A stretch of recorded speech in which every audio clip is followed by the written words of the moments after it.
4 साल का ये कोर्स था हमारा, SMS मेडिकल कॉलेज से हम लोगों ने कोर्स किया। ओरल कैंसर क्या होता है? ओरल कैंसर को तो एक अपन ने एक टर्म बना लिया, ओरल कैंसर। कैंसर ऐसा सच कोई शब्द नहीं होता। एल्कोहल से ओरल कैंसर होता है? कौन सा टूथपेस्ट यूज करना चाहिए, कोलगेट या पतंजलि? असली भगवान को याद करते हो? चॉकलेट देना ही क्यों? ओरियो बिस्किट सबसे खतरनाक बिस्किट है। साल भर का बच्चा, आप USA UK वगैरह में जाओ, वहाँ पे आप एक टैबलेट नहीं खरीद सकते बिना डॉक्टर के प्रिस्क्रिप्शन के। बहुत सारे बच्चे चॉकलेट्स खाते हैं, फास्ट फूड खाते हैं। सही से ब्रश करने का तरीका क्या है?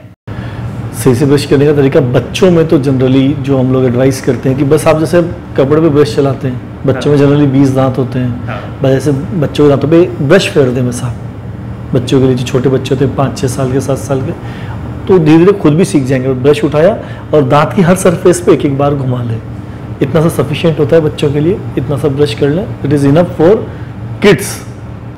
दूसरी चीज़ अपन चॉकलेट वाली, चॉकलेट देना ही क्यों? चॉकलेट्स देना ही क्यों? स्पेशली पर्टिकुलर हम तो आजकल मना करें, बिस्किट्स की बात आती है। ओरियो बिस्किट सबसे खतरनाक बिस्किट है। ओरियो बिस्किट खिलाना और बच्चे के दांतों में खड्डे करना एक बराबर सी बात मानता हूँ। सेकंड चीज़ होती है जो वो आती है आजकल, एक जो चॉकलेट खाते हैं बच्चे जिसमें से वो निकलता है, एक वो टैटू निकलता है छोटा सा, क्या नाम है उसका, डिप वाली आती है वो, Kinder Joy. Kinder Joy one of the most dangerous thing for kids. कभी भी बच्चे को नहीं दिलानी चाहिए। 2 और तीसरा बॉटल फीडिंग। बॉटल फीडिंग बच्चे को कभी मत करो। अभी आजकल अपने यहाँ पे क्या ट्रेंड चल रहा है कि जैसे मेरा 1-2 साल का बच्चा है, कोई भी आया, जैसे तुम ही आए, ले यार ये चॉकलेट, ठीक है, बच्चा रो रहा है, जा यार इसको 10 रुपए के चिप्स दिला ला। 5-6 बच्चे इकट्ठे हो गए, लो चलो यार किंडर जॉय दिला दी। आपने दिन भर का काम नहीं हो गया। तो शेड्यूल तो अपन खराब कर रहे हैं, बच्चों की आदत तो अपन खराब कर रहे हैं। किसी के घर में पहला बच्चा होता है, ग्रैंडफादर ग्रैंड मदर है, बच्चा रो रहा है और चलो दिला दी। मना करेंगे उनको तो वो नाराज हो जाएंगे। ऐसे पेशेंट्स आते हैं, उनको समझाता हूँ कि यार आप क्यों देते हो, कि हम तो देते हैं, दादा दादी को बहुत प्यार करते हैं और वो इसको दिला देते हैं। मैंने दादा दादी तो दिला देते हैं, पर अब ये जो बीमारी हो रही है इसको आप कैसे सही करोगे? क्योंकि बच्चे वैसे ही कोऑपरेट नहीं करते डेंटल चेयर पे, और बच्चों का डेंटल ट्रीटमेंट करना थोड़ा सा मुश्किल तो होता ही है। उधर बच्चा रोता है, पेरेंट्स से देखा नहीं जाता। तो ये अपन को हैबिट में डालना पड़ेगा कि घर में एक डिसिप्लिन तो बनाऊं कि यार नहीं, चॉकलेट थोड़ी दी जाती है, चॉकलेट बिस्किट्स लिमिटेड, कभी कभार दिला दिया, वो बात समझ में आती है। दिन भर ही बच्चा चॉकलेट खा रहा है, दिन में 5 खा ली, 10 खा ली, दिन भर ही चिप्स खा रहा है, दिन भर ही कुरकुरे खा रहा है, दिन भर ही बिस्किट्स खा रहा है। और ये होता है घर में, होता है जिनके 1 या 2 चाइल्ड होते हैं, लिया दिलाया, बच्चा चुपचाप बैठ जाएगा आधा घंटा। तो ये गलत हैबिट है। तो ये तो अपन को एक अवेयरनेस प्रोग्राम चलाकर ही दूर करनी पड़ेगी। और खैर अब लोगों में अवेयरनेस भी आ रही है, नो डाउट अवेयरनेस भी आ रही है, पर फिर भी थोड़ी सी कम है अवेयरनेस। मतलब जिस हिसाब से मार्केट बढ़ता जा रहा है, जो प्रोफेशनलिज्म मार्केट में डेवलप हो रहा है, नई नई चॉकलेट्स ईजाद हो रही हैं, नए नए बिस्किट्स आ रहे हैं। गवर्नमेंट तो इनके ऊपर बैन कर नहीं रही, वो तो और अपना प्रमोशन कर रहे हैं, मार्केट को ग्रो अप करना है, ग्रो अप करना है। तो कहीं ना कहीं तो किसी न किसी को तो नुकसान पहुँचाएगा इसे। कैसे कैसे पेशेंट्स आते हैं आपके पास? पेशेंट्स हर कैटेगरी के आते हैं। छोटे से स्टार्ट करें, साल भर का बच्चा, कोई बच्चा गिर गया हाथ से, खेल रहा है, टकरा गया, उसका दांत, ऊपर का दांत जो डिसीडस टूट जाता है बहुत सी बार, तो वो लोग आते हैं, उनको ट्रीट करना पड़ता है। फिर थोड़े से बड़ी एज के बच्चे, 2-3 साल के बच्चे जिनके दांतों में कीड़े लग जाते हैं, बोतल फीडिंग कराने की वजह से, चॉकलेट्स खाने की वजह से उनकी फीलिंग करनी पड़ती है। 6-7 साल के बच्चे, अगेन उनके दांतों में भी कैरीज होती है, उनको थोड़े दिन बाद कीड़े लगते हैं क्योंकि थोड़ी कम चॉकलेट्स खाते हैं, तो फिर उनकी फिलिंग करना, कोई दांत निकालना पड़े तो तब वो निकालना रहता है। 10 ईयर्स की एज ग्रुप वाले बच्चे आते हैं जिनके दांत थोड़े टेढ़े मेढ़े हो जाते हैं, तो उन्हें एडवाइस करना कि किस तरह से आप अभी अपने दांतों को सीधा कर सकते हैं, कब उसको ब्रेसेस लगेंगे। कोई दांत परमानेंटली इल हो गया तो उसको रूट कैनाल के लिए एडवाइस करना। 15-16 साल के बच्चे अगेन ट्रोमा वाले, कोई गिर गया, फ्रैक्चर मैंडिबल हो गया तो फ्रैक्चर रिड्यूस करना। कोई दांत में कीड़ा लग गया तो दांत में वही अगेन रूट कैनाल करना। कोई दांत टूट गया, सबसे पहले आगे वाला दांत टूटता है, बच्चा बॉल खेल रहा है, बॉल की सीधी हिट हुई फेस पर, आगे का दांत नीचे आ जाता है, तो नया दांत लगाना या उसी टूथ को रीइम्प्लांट करना अपनी जगह पे। 25-30 ईयर्स वाली एज वाले तो आजकल खूब पेशेंट्स हैं, किसी को दांत साफ करवाने हैं, किसी को ब्लीचिंग करवानी है, किसी को टूथ ज्वेलरी लगवानी है, किसी को ब्रेसेस लगवा के अपनी स्माइल इंप्रूव करवानी है, किसी को क्राउन लगवाना है, कैप लगवाना है, किसी का दांत खराब हुआ है रूट कैनाल करके प्रोटेक्ट करना है, किसी को नकली दांत लगवाना है तो इम्प्लांट लगवाना है। तो ब्रॉड स्पेक्ट्रम डेंटिस्ट्री हो गई ना ओल्ड एज आजकल। उसके बाद ओल्ड एज वाले पेशेंट्स आते हैं जिनको डेंचर्स देना, नकली दांत लगाना जी। तो इस तरह के पेशेंट्स चलते थे। बीच बीच में कैंसर वाले पेशेंट्स आ जाते हैं, तो अगर अर्ली स्टेज पे, डायग्नोस्टिक स्टेज पे, तो उसको एडवाइस करना, दवाइयाँ देके उसी को इस स्टेज पे रोकना।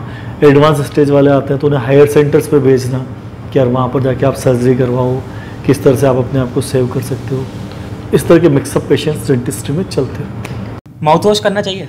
माउथ वॉश का particular patient to patient vary करता है। अगर आपका हेल्दी माउथ है तो क्यों माउथ वॉश की जरूरत है? जरूरत ही नहीं है जी। पर बहुत सारे लोग करते रहते हैं, हेल्दी है जब भी। क्यों कर रहे हैं? कोई रीज़न तो होगा भाई। आप एडवाइस के अपने इंडिया में क्या है कि भाई रेगुलेशन नहीं है, मेडिसिन के ऊपर रेगुलेशन नहीं है। आप USA, UK वगैरह में जाओ, वहाँ पे आप एक टैबलेट नहीं खरीद सकते बिना डॉक्टर के प्रिस्क्रिप्शन के, ठीक है। अब अपने इंडिया में तो ओवर द काउंटर बिक्री कुछ भी ले लो यहाँ से, तो कुछ भी खरीद सकते हो आप। तो माउथ वॉश का वो मिस यूज़ ही है। माउथ वॉश जहाँ रिक्वायर्ड हो वहाँ पर आप माउथ वॉश यूज़ करो, जहाँ रिक्वायर्ड ही नहीं हो माउथ वॉश लेके आपको करोगे क्या? कौन सा माउथ वॉश लेना चाहिए? जनरली अपने यहाँ पे क्लोरेक्सिडिन माउथ वॉश ज़्यादा यूज़ होता है, 0.2% क्लोरेक्सिडिन यूज किया जाता है, ठीक है। पर वो दिया जाता है पेरिडोंटल केसेज हो, जहाँ पे पायरिया हो रहा हो, जिसके ऊपर डिजीज बोलते हैं, वो भी 10 दिन 15 दिन के लिए। ज़रूरत से ज़्यादा माउथ वॉश यूज़ करना फिर घातक होता है आपके लिए, क्योंकि वो लोग क्या करता है माउथ वॉश कि आपके जो बेनिफिशियल बैक्टीरियाज आपकी बॉडी में वो उनको भी किल कर देता है। जो आपको नुकसान पहुंचाना उनको किल करेगा ऐसे ही, पर बेनिफिशियल बैक्टीरियाज को भी किल कर देता है। तो वो देख के समझ के तभी यूज़ करना चाहिए। मतलब डॉक्टर से सलाह लेके करना चाहिए तो ज़्यादा बेटर है। हमारे पॉडकास्ट का टाइटल है जीवन का सच। एज अ डेंटिस्ट आप कैसे देखते हैं, इस टाइटल से कैसे रिलेट करते हैं? जीवन का सच आपने बताया ना। जीवन का सच ये है कि अभी रिसेंटली 2-5 केस मेरे पास आए।